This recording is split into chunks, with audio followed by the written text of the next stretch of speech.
नमस्कार मित्रों, जो लोग देवी देवता भगवान को नहीं मानते, ईश्वर को नकारते हैं, ऐसे लोगों के लिए आज की वीडियो बहुत ही खास है। जो मित्रों कहते हैं कि भक्ति में है शक्ति है, तो आज मैं आप लोगों को मध्य प्रदेश के रहने वाली सीहोर जिले का और मोलगा गांव की रहने वाली एक साध्वी है, जिसके बारे में मैं आप लोगों को सच्ची घटना पर आधारित ये जानकारी है, यही जानकारी आप सभी दर्शकों को बताने का प्रयास करूंगा।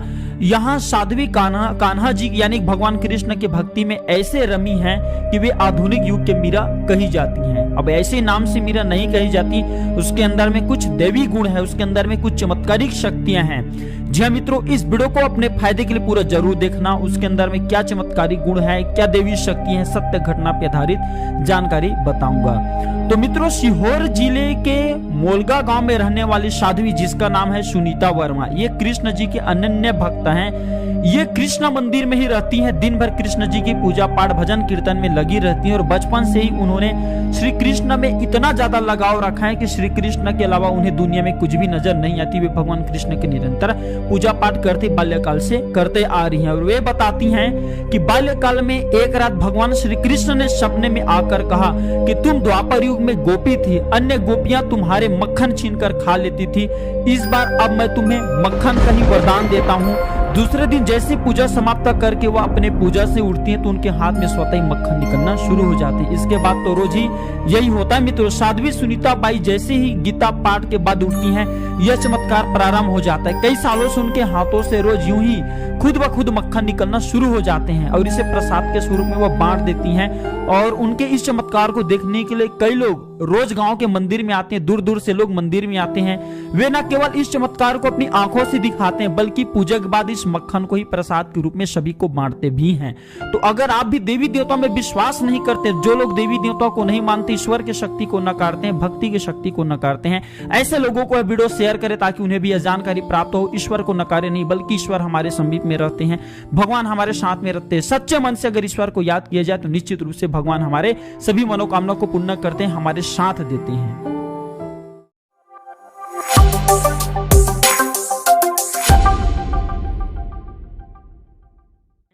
हाथ की इस उंगली में पहन ले चांदी की अंगूठी, फिर देखे चमत्कार। जी हाँ मित्रों, अगर आप भी चाहते हैं जल्द से धनवान बनना, इज्जत शौहरत हर चीज को प्राप्त करना, आपके जीवन में बहुत ज्यादा तकलीफ आ रही है, ग्रह नक्षत्र की पीड़ा आपको परेशान कर रही है, तो इस वीडियो को एक बार अपने फायदे के लिए पूरा जरूर देख लेना, आपकी बिल्कुल ही किस्मत बदल जाएंगे। देखिए, चांदी के आभूषण खूबसूरती बढ़ाने के अलावा शुभ स्मृति के कारक भी माने जाते हैं और ज्योतिष मान्यता के अनुसार चांदी नवग्रहों में शुक्र और चंद्रमा से जुड़ा हुआ धातु है। और आप सभी दर्शकों को बताना चाहूंगा, जो शुक्र ग्रह है ये हमें सुख संपत्ति ऐश्वर्य प्रदान करते हैं, चंद्रमा जो है हमारे मन को शांत प्रदान करते हैं। कहा जाता है कि चांदी भगवान शिव के नेत्रों से उत्पन्न हुआ था, इसलिए चांदी जहाँ पे भी कोई भी व्यक्ति चांदी धारण करते हैं तो भगवान शंकर जी की कृपा भी प्राप्त होना शुरू होते हैं और इसे माँ पार्वती की रज भी कहा जाता है।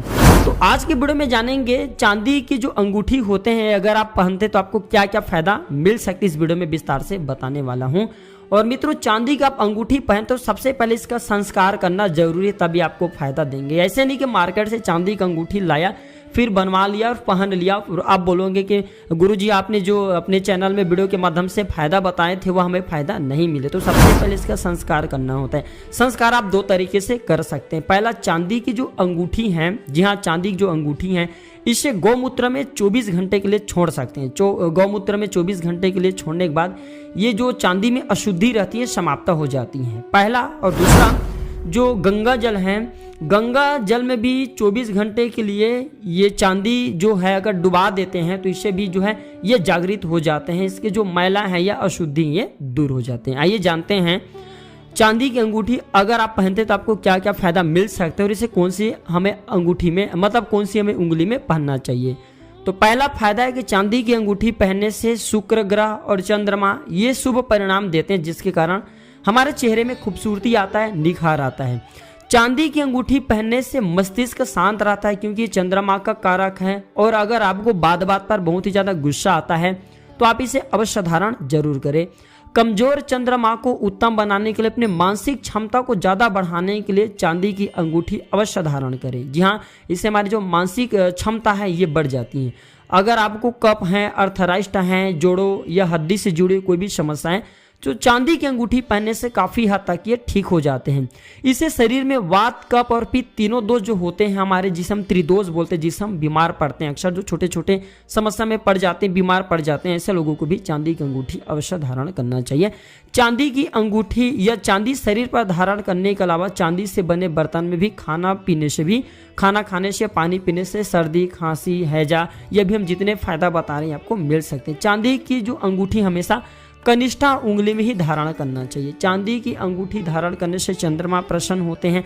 अगर शिवालय पर चांदी की अंगूठी को भगवान शंकर जी को जो शिवलिंग है वहां पे टच करा दिया जाए या 24 घंटे के लिए छोड़ दिया जाए तो ये सिद्ध हो जाते हैं। फिर इसे धारण करने के बाद हमारे मन हमेशा शांत रहता है और हमें जो जहाँ पे हमें तरक्की मिलना चाहिए वहाँ पे निश्चित रूप से तरक्की मिलना शुरू हो जाते हैं। ये सभी प्रकार के विघ्न, बाधा को, अकाल मृत्यु को, सभी प्रकार के दोषों से हमें बचाता है। अकाल मृत्यु हमारे अगर नज़दीक है या किसी कारणवश हमारे दुर्घटना हो जाते हैं तो ये अंगूठी हमें दुर्घटना होने से बचाते हैं और ये स्वयं फट करके 2 टुकड़े होकर के हमारे आत्मा की रक्षा करते हैं, हमारे प्राणों की रक्षा करते हैं।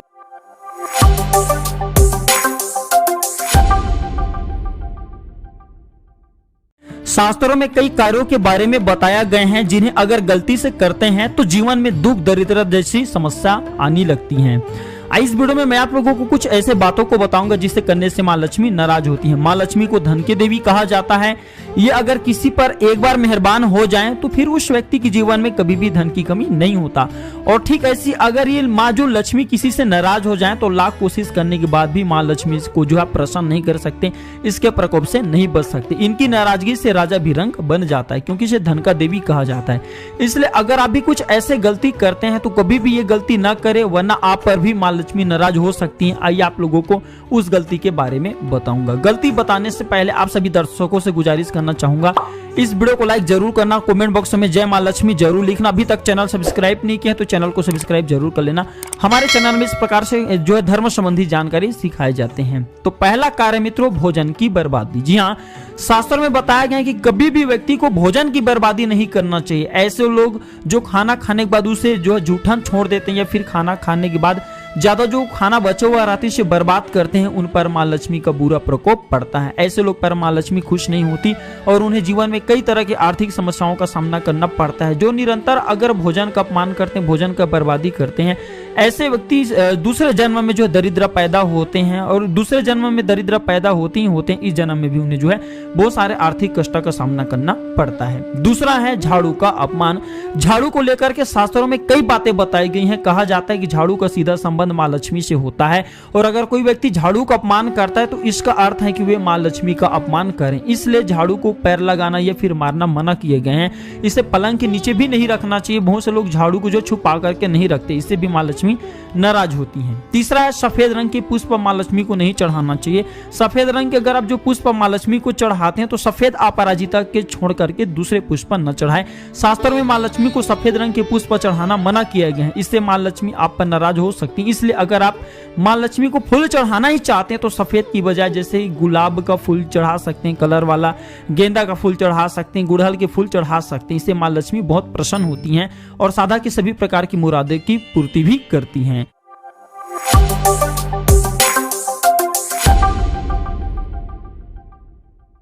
जी हाँ, ये पक्षी आपको करोड़पति बना सकते हैं। अमीर बनने की इच्छा किसी न किसी को होती है, लेकिन हर कोई अमीर आदमी नहीं बन पाता। लेकिन अगर आपको कोई बता दे कि आप चंद सेकंड में बिना कुछ किए अमीर बन सकते हैं तो आपकी प्रक्रिया किस प्रकार होगी। जी हाँ मित्रों, अगर आपको पता चले कि 1 मिनट में करोड़पति आपको कोई रहस्य नहीं बल्कि एक छोटा सा पक्षी बनाएगा, ये हमारे वीडियो में देख लीजिए, तो ये सुनकर के आपको दोस्तों थोड़ा सा चंभित लगेगा, लेकिन ये सच है। बता दें दोस्तों, इस पक्षी का नाम है टिटहरी। इस प्रकार से देख लीजिए। और ऐसा मान्यता है कि टिटहरी जिस दिन वृक्ष पर रहने लगे, समझो उस दिन धरती पर भूकंप आ जाएगी। टिटहरी कभी भी वृक्ष पर अपना घर नहीं बनाती, वह भूमि पर ही अंडे देती हैं और भूमि पर ही रहती हैं। इस प्रकार से होते हैं टिटहरी के पक्षी। देख लीजिए, कोई भी अन्य पक्षी जब भी अंडा देता है तो उस पर बैठ करके उसको गर्म करके उसको तोड़ता है, लेकिन टिटहरी ये सब अलग है, सबसे अलग क्रिया करता है और बिल्कुल भी ऐसा नहीं करता। टिटहरी जब भी जमीन पर अंडा देता है तो उसे तोड़ने के लिए उसको पारस पत्थर की जरूरत पड़ती है ना। और इसी पारस पत्थर से आप करोड़पति बनेंगे, अमीर बनेंगे। और कहा जाता है कि अगर पारस पत्थर लोहे को छू ले तो वह सोना तुरंत बन जाते हैं, मतलब लोहे को छूने मात्र से तुरंत सोना में बदल जाते हैं। आपको बता दें कि यह रहस्यमय पत्थर जो कि हर किसी को आसानी से नहीं मिल पाता, लेकिन टिटहरी इसे न जाने कहां से ढूंढ करके लाती हैं। और ये जो पारस पत्थर आता है बहुत ही कीमती है, ये लोहे को छूने मात्र से सोना में बदल देती हैं। शास्त्रों की कहानी बताते हैं कि हिमालय के जंगल में बड़ी आसानी से पारस मणि मिल जाती हैं, बस कोई व्यक्ति उनकी पहचान करना जानता हो। कहानी के अंदर जिक्र भी आता है कि कई संत पारस मणि खोज करके लाते थे और अपने भक्तों को देते थे। यह मणि हिमालय के आसपास में बहुत ही आसानी से मिल जाते हैं, बस इसका थोड़ा बहुत पहचान करना आना चाहिए। तो किस प्रकार से टिटहरी पक्षी आपको करोड़पति बना सकती है, किस प्रकार से सोने का अंडा देती हैं, ये जानते हैं। तो टिटहरी पक्षी क्या करती हैं, अंडे बनाने के बाद ये अंडे को सेकने के लिए या अंडे में चूजे लाने के लिए पारस पत्थर लेकर के आती हैं। इसी टाइम का आपको इंतजार करना है। टिटहरी पक्षी जब पारस पत्थर ले आए, इसके घोंसले ढूंढ लीजिए, तो इसके अंडे के आसपास में आपको कीले रख देनी है। कील यानी कि जो लोहे का कील रहती है वो आपको रख देनी इसके आसपास में। जब भी पारस पत्थर से लोहे का कील टच होंगे तो समझ जाइए वह कील तुरंत सोने में बदल जाएंगे। आपको इसी टाइम का इंतजार करना है और आपको सारे पत्थर को साथ में लेकर के आ जाना है। इसके घोंसले में बहुत सारे पत्थर होते हैं, फिर हर पत्थर से आपको कील को छू छू करके देखना है। जिस पत्थर से जो कील सोने बन जाए समझ जाइए वही पारस पत्थर है। तो ये है टिटहरी। आज मैं आप लोगों को वीडियो में टिटहरी से अमीर बनने का सरल छोटा सा प्रयोग बताया हूँ। यह प्रयोग बहुत ही कामयाबी होते हैं। इस प्रयोग से कोई भी व्यक्ति बिना परिश्रम के धन अर्जित कर सकते हैं, बस उन्हें ओरिजिनल पारस पत्थर मिल जाए।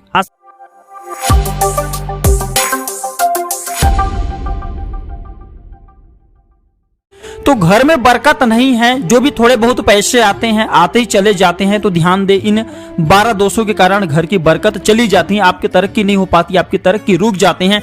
आपको जहां पे 1000 रुपए मिलना चाहिए वहां पे केवल आपको 100 रुपए की ही प्राप्ति हो रहे हैं। तो ये कौन से ऐसे 12 दोष हैं जिन पर हमें विशेष रूप से ध्यान देना जरूरी है। अगर हमें लक्ष्मी की प्राप्ति करना है, धन की प्राप्ति करना है, हमें जीवन में आगे बढ़ना है, या फिर वह हमें हर चीज प्राप्त करना है जो कि एक सक्सेसफुल इंसान को चाहिए। तो इस वीडियो को अपने फायदे के लिए पूरा जरूर देखिएगा। छोटी सी वीडियो बनने वाली 2 से 2.5 मिनट की, यह जानकारी आपको हमेशा काम आएंगे। जानकारी बताने से पहले आप सभी दर्शकों से गुजारिश करना चाहूंगा, अभी तक चैनल सब्सक्राइब नहीं किया है तो चैनल को सब्सक्राइब बिल्कुल ही कर लीजिए। इस वीडियो को लाइक करिए, अपने दोस्तों यारों में शेयर करें ताकि उन्हें भी यह जानकारी प्राप्त हो। तो घर में बरकत नहीं आती, उसके कुछ निम्न कारण है। पहला कारण है कि घर के मुख्य द्वार पर जूते चप्पल का रखना। अगर कोई भी व्यक्ति घर के मुख्य द्वार पर जूते चप्पल रखते तो लक्ष्मी घर से वापस लौट जाती है। लक्ष्मी हमेशा रात्रिकालीन में हमारे घर में प्रवेश करती है। जब घर के मुख्य द्वार पर जूते चप्पल हो तो लक्ष्मी वापस लौट जाती है। इसके साथ ही दूसरे नंबर पे आते हैं झाड़ू को पैर से खूंदना और जो है सीधा रखना, या फिर झाड़ू को छुपा करके न रखना। झाड़ू को हमेशा छुपा करके रखना चाहिए, सीधा नहीं रखना चाहिए और कभी भी पैर से नहीं खूंदना चाहिए, इससे लक्ष्मी दोष लगता है। तीसरा कारण है कि घर में टूटा फूटा सामग्री हम जो है यूज करना शुरू कर देते हैं, इससे हमारे घर में वास्तु दोष लगते हैं। चौथा कारण है कि घर का साफ सफाई अच्छे तरीके से नहीं रखते, क्योंकि पवित्र स्थान पे ही लक्ष्मी विराजते हैं।